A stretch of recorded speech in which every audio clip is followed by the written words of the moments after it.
Hello बच्चों, let's read the question. The question says national income of a country divided by its total population is known as dash. Question में हमसे पूछा गया है अगर हम किसी कंट्री की नेशनल इनकम को डिवाइड करते हैं उसकी पॉपुलेशन से तो उसे क्या कहा जाता है. Let's read about the answer. Answer says economic development of a country is measured on the basis of its per capita income. अगर किसी कंट्री का हमें इकोनॉमिक डेवलपमेंट मेजर करना है तो हम उस कंट्री की पर कैपिटा इनकम को यूज़ करते हैं.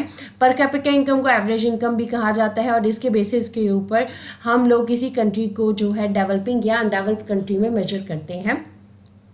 नेशनल इनकम क्या होता है? National income is the income of all the residents of the country over a period of time and is also known as total income.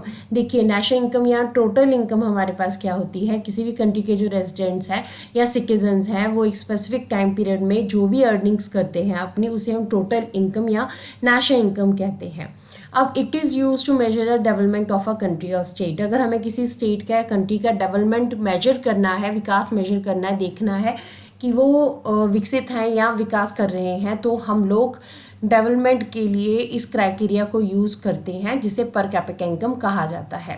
अब per capita income को अगर आपने पता करना है तो आपको क्या चाहिए, नेशनल इनकम चाहिए, उसे टोटल पॉपुलेशन से हम लोग डिवाइड करेंगे. तो इस तरह से हमारे पास इस फिलअप का आंसर क्या है, आंसर हमारे पास आ रहा है पर कैपिटा इनकम या एवरेज इनकम.